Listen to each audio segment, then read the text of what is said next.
ইরানের সঙ্গে যুদ্ধবিরতির সুযোগে নিজেদের অস্ত্র ও গোলা বারুদের ঘাটতি পূরণে ব্যস্ত যুক্তরাষ্ট্র।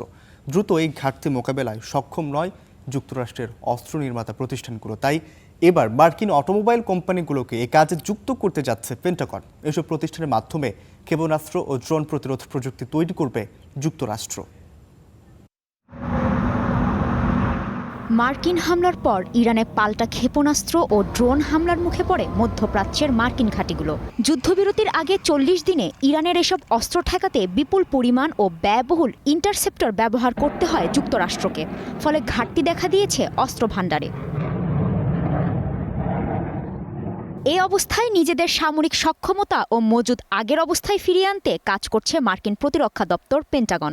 এরই মধ্যে বৈঠক হয়েছে দেশটির অটোমোবাইল নির্মাতা ও অন্যান্য উৎপাদনকারী প্রতিষ্ঠানের সাথে। এদের মাধ্যমে যুদ্ধে খালি হওয়া ভাণ্ডার পূরণ করতে চায় যুক্তরাষ্ট্র। মার্কিন গণমাধ্যম ওয়াল স্ট্রিট জার্নালের প্রতিবেদনে উঠে এসেছে এমন তথ্য। প্রতিবেদনে বলা হয়, ইসরায়েলের স্বার্থ রক্ষায় ইরান যুদ্ধে জড়িয়ে সামরিক সরঞ্জামের ঘাটতির মুখে পড়েছে মার্কিন প্রতিরক্ষা বিভাগ। কারণ যুদ্ধের প্রথম 6 দিনেই 3 শতাধিক টমাহক মিসাইল ব্যবহার করেছে যুক্তরাষ্ট্র। 3 সপ্তাহে যুদ্ধবিমান সহ সামরিক সরঞ্জামের ক্ষতি হয়েছে $2.9 বিলিয়ন পর্যন্ত। ইরানের $50,000 ড্রোন প্রতিহত করতে যুক্তরাষ্ট্র ব্যবহার করেছে $3 থেকে $12 মিলিয়ন ইন্টারসেপ্টর।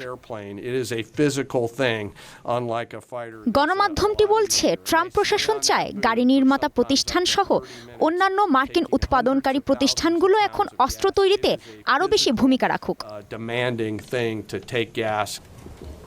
এমন অস্ত্র ঘাটতির মুখে পড়া যুক্তরাষ্ট্র আগামী বাজেটে বাড়াচ্ছে প্রতিরক্ষা বাজেটও। $500 বিলিয়ন বাড়িয়ে বাজেট রাখা হচ্ছে $1.5 ট্রিলিয়ন। এই বাজেটের একটা অংশ ব্যয় হবে ক্ষেপণাস্ত্র, ড্রোন প্রতিরোধ প্রযুক্তি ও সামরিক সরঞ্জাম উৎপাদনে। পেন্টাগনের ওই বৈঠকে আমন্ত্রণ জানানো হয় জেনারেল মোটরসের মেরি বারা, ফোর্ড মোটরসের জিম ফার্লির মতো শীর্ষ নির্বাহীদের। জিই অ্যারোস্পেস, যানবাহন ও যন্ত্রপাতি নির্মাতা প্রতিষ্ঠান ওসকস সহ বেশ কয়েকটি প্রতিষ্ঠানের প্রতিনিধিদের সাথেও বৈঠক করে পেন্টাগন।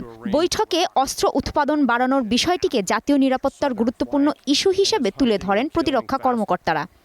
আমাদের মূল দক্ষতার সঙ্গে সামঞ্জস্য রেখে কোথায় এবং কিভাবে আমরা এই সক্ষমতা যুক্ত করতে পারি, সেটিই ছিল আলোচনার মূল বিষয়।